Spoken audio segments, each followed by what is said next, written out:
बिस्मिल्लाहिर्रहमानिर्रहीम। अस्सलाम वालेकुम डियर स्टूडेंट्स, आज के लेक्चर में हम कंडीशनल स्टेटमेंट के बारे में पढ़ेंगे।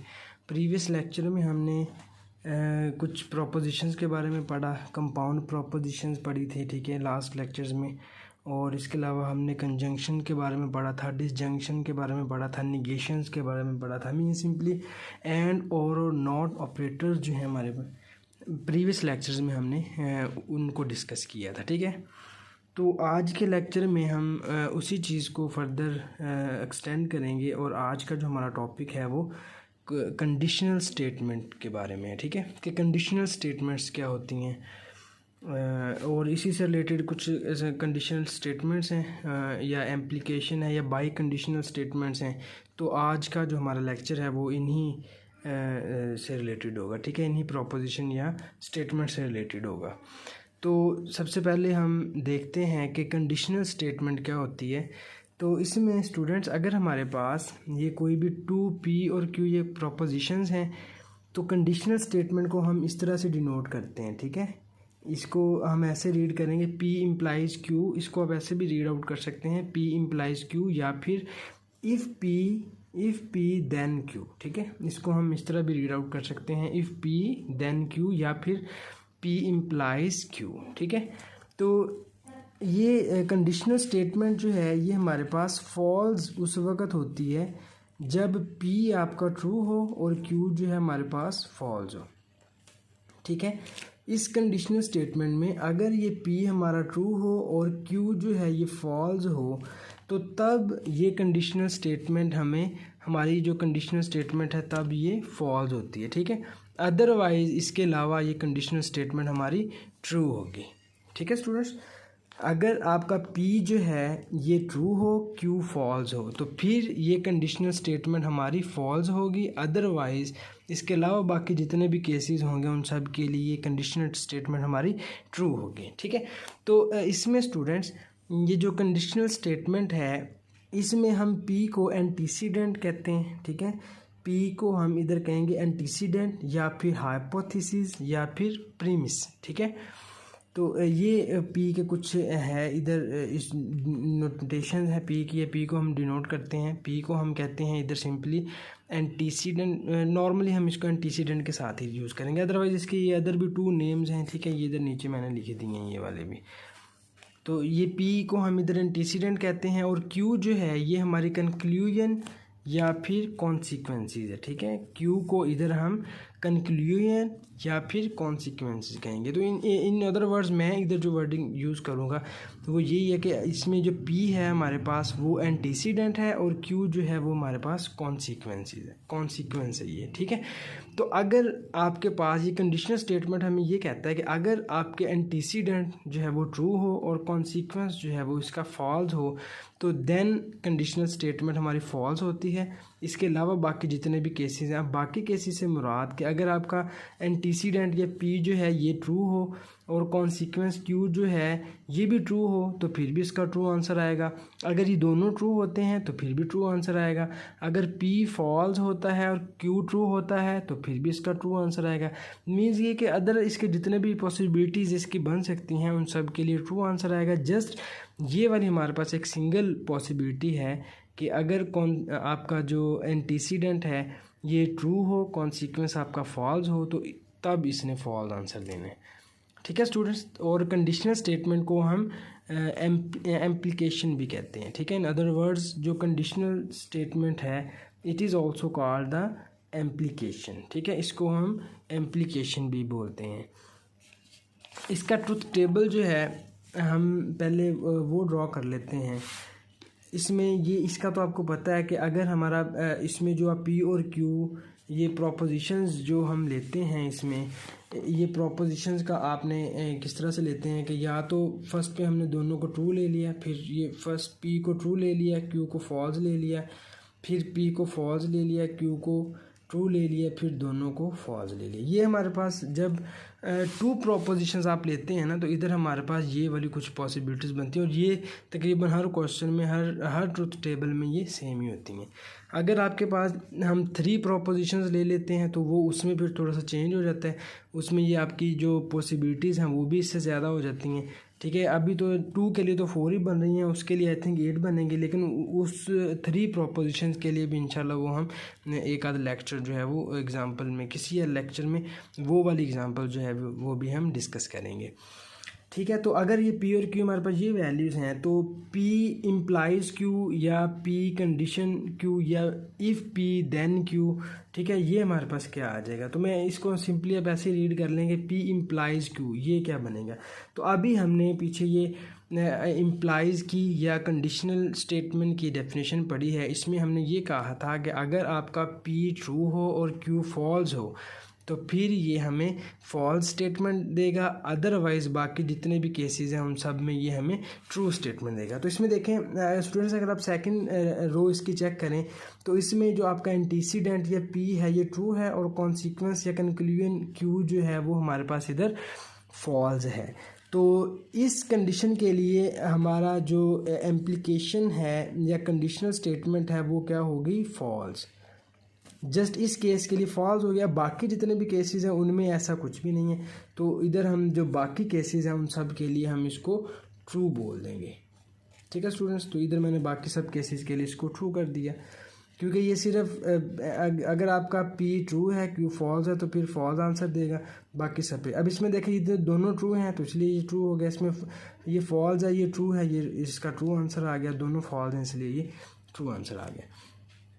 इसके बाद ये सिंपल है इसका जो एम्प्लीकेशन या कंडीशनल स्टेटमेंट का ट्रुथ टेबल। अब इसके बाद हम देख लेते हैं बाई कंडीशनल जो है इसका ये क्या होती है और इसका ट्रुथ टेबल हम कैसे ड्रा करते हैं। जो बाई कंडीशनल है या एम्प्लीकेशन जिसे हम कहते हैं, सो बाई एम्प्लीकेशन इसको कहते हैं, या इन अदर वर्ड्स ये इफ़ एंड ओनली इफ़ के साइन के साथ आप इसे डिनोट करते हैं। ये क्या होता है, इसमें भी अगर पी और क्यू ये हमारे पास 2 प्रोपोजिशंस हैं तो बाई कंडीशनल स्टेटमेंट को हम डिनोट करते हैं इस साइन के साथ। ठीक है, ये इफ़ एंड ओनली इफ़ का साइन है, इसका आप लोगों को पता है कि जब आप 2 प्रोपोजिशंस के दरमियान इफ़ एंड ओनली इफ़ का साइन लगाएंगे तो वो हमारे पास बाई एम्प्लीकेशन या बाई कंडीशनल बन जाएगा। ठीक है, तो ये आपके पास क्या होता है, इसमें अगर आप देखें इसमें ये the biconditional statement is true when p and q have truth values, p and q have same truth values. ठीक है, ये इधर थोड़ा सा आना था। अगर ये हमारे पास जो बाई कंडीशनल स्टेटमेंट है ये हमारे पास ट्रू उस वक़्त होगी जब इसकी जो ट्रुथ वैल्यूज़ हैं ना, ये दोनों ट्रुथ वैल्यूज़ इसकी सेम आ जाएं। अगर इसकी दोनों ट्रुथ वैल्यूज़ सेम आ जाएंगी तो फिर ये जो है हमारे पास स्टेटमेंट इसकी ट्रू आ जाएगी। ठीक है, अदरवाइज़ इसका आंसर हमारे पास फॉल्स आ जाएगा। ठीक है, बाई कंडीशनल स्टेटमेंट हमारे पास, इसको मैं रिपीट कर देता हूँ, बाई कंडीशनल स्टेटमेंट हमारे पास वो होती है जिसमें आपका एंटीसीडेंट और कॉन्सिक्वेंस इन दोनों की जो ट्रुथ वैल्यू है, अब ट्रुथ वैल्यू मीन्स के जो ट्रू हो या फॉल्स हो, ठीक है, उसको ट्रुथ वैल्यू कहते हैं। अगर इन दोनों की ट्रुथ वैल्यू जो है वो सेम आ जाए, ठीक है, अब सेम का मतलब या तो ये दोनों आपके वैल्यूज़ इन दोनों की ट्रू आ जाए या दोनों की वैल्यूज़ फॉल्स आ जाए, ये होगी सेम ट्रुथ वैल्यू, तो तब इसका आंसर ट्रू आएगा। ठीक है, अदरवाइज़ बाकी जो भी इसके अंदर केस होगा उसमें इसका आंसर फॉल्स आएगा। ठीक है, और बाई कंडीशन को हम बाई एम्प्लीकेशन भी कहते हैं। तो इसका ट्रुथ टेबल ड्रॉ कर लेते हैं, उससे ये क्लियर हो जाएगा आप लोगों को। तो इसमें पहले हम पी और क्यू की वैल्यूज ले लेते हैं। तो फर्स्ट में मैंने दोनों को ट्रू लिया, सेकंड में मैंने पी को ट्रू क्यू को फॉल्स ले लिया, फिर Q P false Q true और लास्ट पे ये दोनों फॉल्स। ठीक है, ये तो पी और क्यू की वैल्यूज़ आ गई। अब इधर हमने बाई कंडीशनल इस पे ड्रॉ करना है। तो बाई कंडीशनल में अभी हमने पढ़ा कि जिधर अगर दोनों के सेम वैल्यूज़ हैं तो आंसर ट्रू आएगा, ये सेम ट्रूथ वैल्यूज़ हैं तो आंसर ट्रू आएगा, अदरवाइज फॉल्स आएगा। तो इसमें देखें पी भी ट्रू है क्यू भी ट्रू है, तो ये बाई कंडीशनल का आंसर हमारे पास क्या आ जाएगा, ट्रू। इसमें देखें पी ट्रू है क्यू फॉल्स है, तो ये दोनों सेम, इसकी ट्रूथ वैल्यू सेम नहीं है, तो इसीलिए इसका आंसर फॉल्स आ जाएगा। थर्ड पे भी देखें ये P फॉल्स है, Q ट्रू है, तो इधर भी आपकी दोनों वैल्यू सेम नहीं है, तो इसीलिए इसका आंसर फॉल्स आ जाएगा। और फोर्थ रो इसकी देखें तो इधर ये दोनों आपके पास सेम, दोनों फॉल्स आ रही हैं, ये सेम आउटपुट है इसकी या सेम ट्रूथ वैल्यू है, तो इसका आंसर इधर हमारे पास ट्रू आ जाएगा। ठीक है स्टूडेंट्स, ये आपके पास ट्रूथ टेबल है बाय इम्प्लीकेशन या फिर बाय कंडीशनल का। ठीक है स्टूडेंट्स, अब इसी से रिलेटेड हमारे पास कुछ और भी डेफिनेशंस हैं।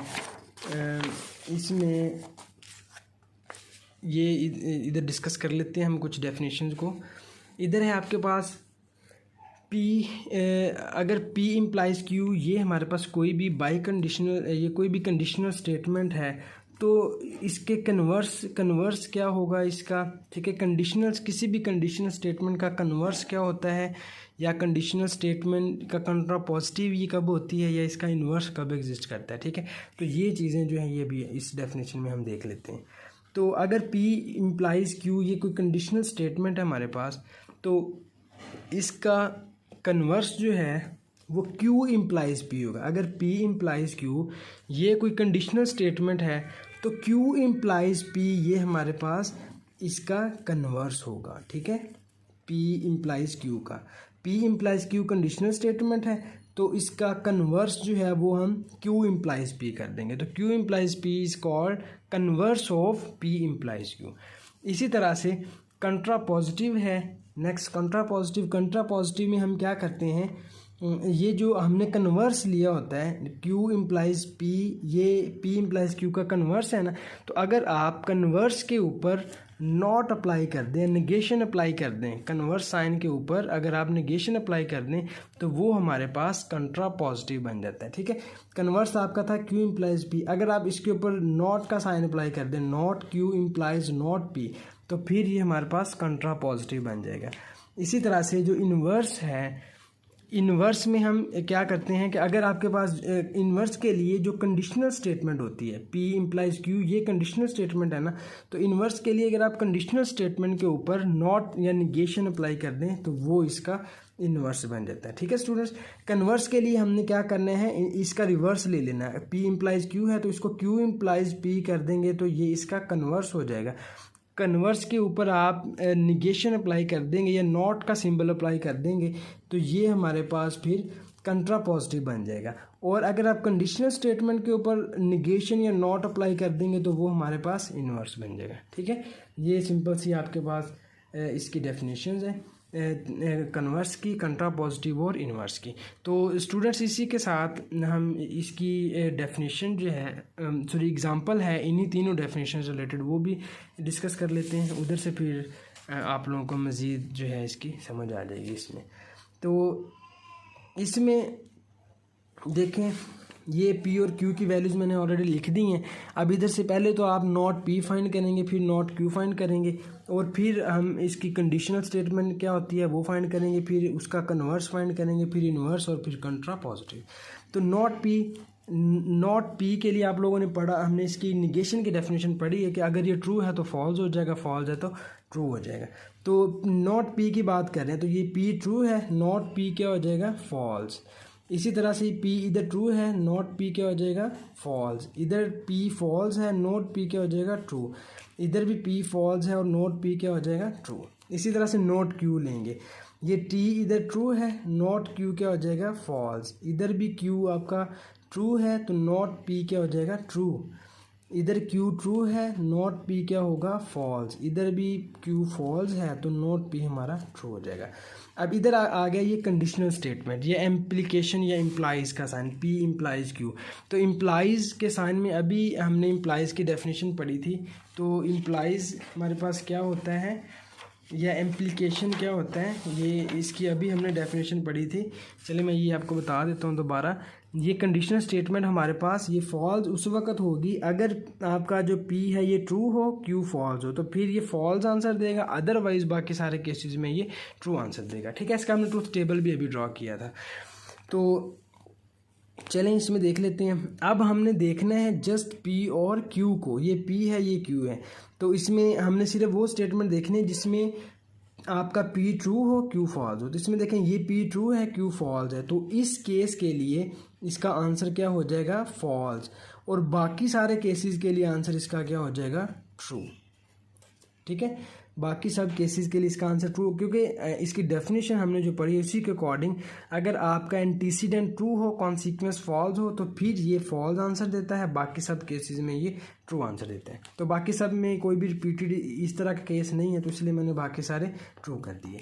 अब कन्वर्स में हमने क्या करना है, कन्वर्स में आपने यही डेफिनेशन अप्लाई करनी है, लेकिन इसमें आपने फर्स्ट पे Q को देखना है, बाद में P को देखना है। ठीक है, तो इसमें क्योंकि P इम्प्लाइज Q था तो हमने पहले P की वैल्यूज़ देखी बाद में Q, अब इधर Q इम्प्लाइज P है तो पहले आप Q की वैल्यूज़ को देखेंगे बाद में P को। अच्छा, अब आपने ये Q को देखना है, तो Q में ये अगर आप थर्ड रो पे देखें तो इसमें Q आपका, अब इसके लिए अगर आप देखेंगे तो इसमें जो Q है वो हमारा एंटीसीडेंट है और P जो है वो हमारा कॉन्सिक्वेंस है। ठीक है, कॉन्सिक्वेंस या कंक्लूजन है। तो इसमें Q की रो में आप देखें कि Q आपका ट्रू किधर है और P किधर फॉल्स है। ये Q इस थर्ड रो में देखें तो Q आपका ट्रू है और P इधर फॉल्स है, तो मींस इधर ये आंसर हमें फॉल्स देगा और ये वाला केस और कहीं पे भी रिपीट नहीं हो रहा और बाकी सब केसेस में ये हमें ट्रू आंसर दे देगा। ठीक है, इधर भी ट्रू हो जाएगा, ये भी ट्रू होगा और ये भी ट्रू हो जाएगा।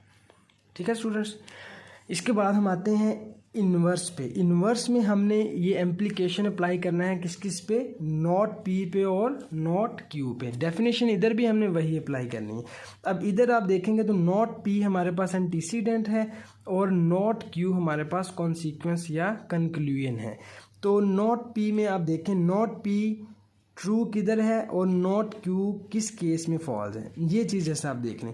तो इसमें देखें अगर आप, तो ये नॉट P में ये नॉट P की वैल्यू ट्रू इधर है और नॉट Q फॉल्स इधर है, और ये वाली कंडीशन और इसमें नहीं है, तो ये वाले केस आपका फॉल्स हो जाएगा और बाकी इसके जो सारे केसेस हैं ये वाले सारे इसके ट्रू हो जाएंगे। ठीक है स्टूडेंट्स, इसी तरह से जो कंट्रा पॉजिटिव है, कंट्रा पॉजिटिव में हमने अभी इसकी मैंने डेफिनेशन आपको बताई, उसमें हम क्या करते हैं कि जो कन्वर्स स्टेटमेंट होती है कन्वर्स के ऊपर अगर आप नॉट अप्लाई कर दें तो वो हमारी कंट्रा पॉजिटिव बन जाती है। Means not Q implies not P। ठीक है, ये चीज़ कंट्रा पॉजिटिव कहलाती है। तो अब इसमें भी जो नॉट Q है वो हमारा इधर एंटीसीडेंट होगा और नॉट P जो है वो इधर हमारा कॉन्सिक्वेंस या कंक्लूजन होगा। तो आपने पहले अब नॉट Q को देखना है फिर नॉट P को देखना है। ये नॉट Q है, इसमें ये नॉट Q इधर ट्रू है, इधर नॉट P फॉल्स है। जस्ट ये वाला एक केस हमें इधर मिलता है, इसमें इसका आंसर फॉल्स होगा और बाकी सब केसेस में इसका आंसर जो है वो ट्रू होगा। ठीक है स्टूडेंट्स, ये हमारे पास था कंट्रा पॉजिटिव। तो ये इन तीनों डेफिनेशन से रिलेटेड ये इनका आप कह लेंगे जो ट्रूथ टेबल्स है कन्वर्स का, इन्वर्स का और कंट्रा पॉजिटिव का, वो हमने ड्रॉ कर लिए। अब फर्दर जो है इसको हम एक और एग्ज़ाम्पल कर लेते हैं। एक और एग्ज़ाम्पल की मदद से इन्हीं चीज़ों को हम जो है वो एक्सप्लेन करते हैं मज़ीद डिटेल के साथ। अच्छा, ये एक एग्ज़ाम्पल है हमारे पास स्टूडेंट्स, इसमें हमने ये एक ट्रुथ टेबल कंस्ट्रक्ट करना है जिसमें ये आपके सामने कुछ वैल्यूज़ जो हैं वो दी गई हैं।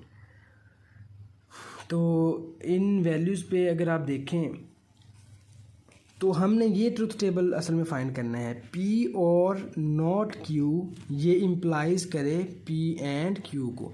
तो इसमें हमने पहले P और Q की वैल्यूज़ हैं, फिर नॉट Q फाइंड करेंगे, नॉट Q लेंगे, नॉट Q के बाद नॉट P का नॉट Q के साथ हम जो और ऑपरेटर है वो डिफ़ाइन करेंगे या जो डिसजंक्शन है वो लेंगे, फिर P और P एंड Q फाइंड करेंगे। ठीक है, P और कंजंक्शन जो है P और Q का वो फाइंड करेंगे और फिर इन दोनों स्टेटमेंट के ऊपर हम ये एम्प्लीकेशन जो है वो अप्लाई करेंगे। ठीक है, तो ये स्टेप वाइज हम इसको लेके चलेंगे।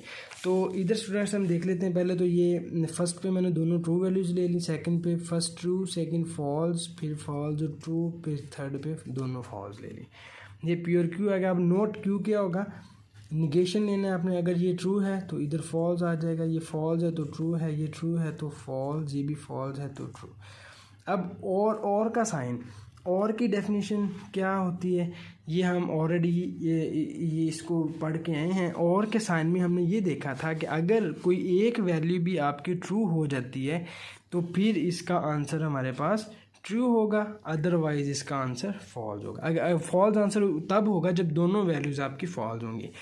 अब आपने कंपेयर करना है पी और नॉट क्यू को। ये पी है, ये रो आपकी नॉट क्यू की है।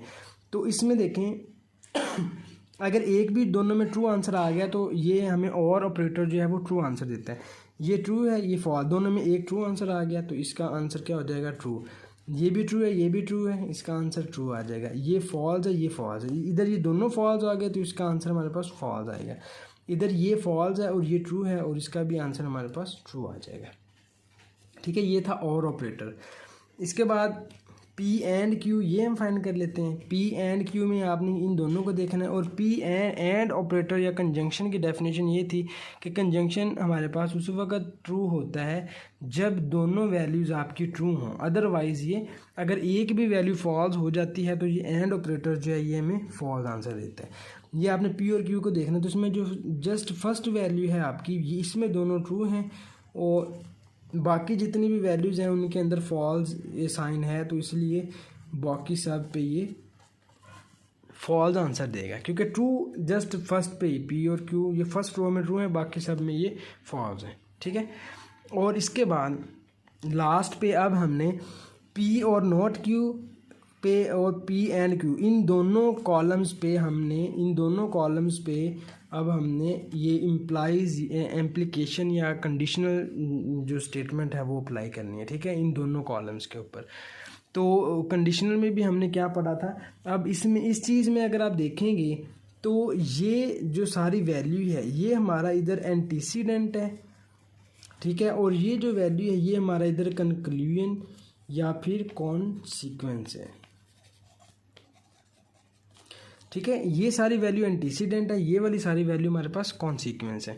तो इसमें अगर आप देखें तो इसमें आपने ये देखना है कि जो इसमें जो आपका एंटीसीडेंट है वो किधर ट्रू है और जो कॉन्सिक्वेंस है वो किधर फॉल्स है। ये स्टेटमेंट जस्ट आप एक देख लें। ये इधर अगर आप देखें तो ये हमारा एंटीसीडेंट ट्रू है, कॉन्सिक्वेंस फॉल्स है, और ये चीज़ हमें और इधर भी मिल रही है। ये हमारा कॉन्सिक्वेंस जो है वो इधर एंटीसीडेंट ट्रू है, कॉन्सिक्वेंस फॉल्स है। ठीक है, ये दो हमें टू रो सेकंड और फोर्थ रो मिल रही है जिस पे ये फॉल्स आंसर देगा और बाकी ये दोनों केसेस पे ये ट्रू आंसर देगा। ठीक है, तो ये भी ट्रू है, ये भी ट्रू, इसका ट्रू आंसर आ गया। तो अकॉर्डिंग टू डेफिनेशन ये इधर हमारे पास एंटीसीडेंट ट्रू है, कॉन्सिक्वेंस फॉल्स है, तो इसका आंसर क्या आ जाएगा, फॉल्स। इधर ये दोनों फॉल्स हैं, इस पे भी फॉल्स आंसर आ जाएगा। इधर कॉन्सिक्वेंस ट्रू, एंटीसीडेंट ट्रू और कॉन्सिक्वेंस फॉल्स हैं, तो इस पे भी आंसर हमारा फॉल्स आ जाएगा।